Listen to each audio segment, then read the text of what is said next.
Situer l'histoire.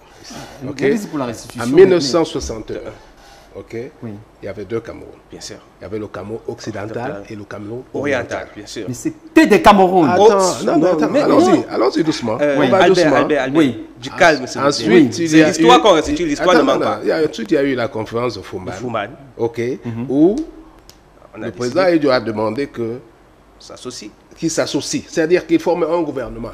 Hein?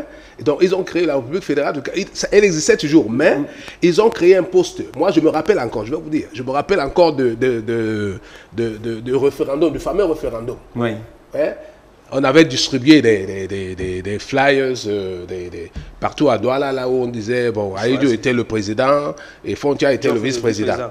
Hein? Bon, ceux qui ont vécu cette période-là savent qu'en réalité, il n'y avait pas eu de référendum, parce qu'il ne peut pas avoir un référendum où il n'y a qu'un seul bulletin de vote. C'est-à-dire le oui. Hein? Le oui ou oui. Ce n'est pas un référendum, ça. Vous comprenez? Donc, et puis le référendum devait se faire de l'autre côté là-bas. Parce que c'est eux qui ont décidé. Ça ne devait pas se faire du côté des francophones. Ça devait se faire du côté des anglophones. OK? Maintenant, ils ont signé un deal au niveau de la conférence de Fouman qui n'a pas été respecté. Donc, ils se sont rendus compte qu'ils ont été dupés. Il y a eu dol, monsieur. OK? Qu'ils ont été dupés. Et tout le monde sait pourquoi. Parce que, bon, on se rappelle bien que les... Django Fontia, les puits de pétrole avaient été découverts vers la fin des années 60, vers les années 70. Et il fallait donc commencer à les exploiter. Donc, pour les revendications, il y a trois qui arrivent, je pense. Forcément, arrêtons de faire semblant de ne pas voir le mal là où il se trouve. Vous savez, quand vous avez une blessure, parfois pour la guérir, il faut la gratter. Ça, ce sont pour les chirurgies, la petite chirurgie. Oui. On enlève les vieilles peaux, il faut faire saigner et après on met le pansement et ça guérit. Oui. Il faut dire la vérité. Le gouvernement tente des solutions mais ne refuse de voir les problèmes. C'est-à-dire que on arrondit les bords.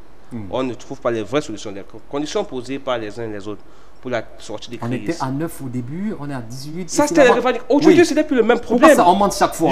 Mais laissez-moi y aller. Allez-y. Avant que ça n'arrive,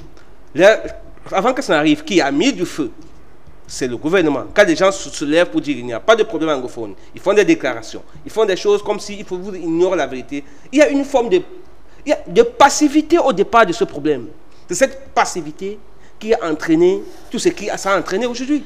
Hier, quand les revendications ont commencé, on avait résolu les revendications que tout se serait tassé. Mais qu'est-ce qu'on a fait? On est resté, on a fait semblant d'ignorer le problème. Vous imaginez? On a laissé tout passer, fait semblant, ça va revenir à la normale. Des gens sont montés au créneau pour dire il n'y a pas de problème anglophone, ça a mis du feu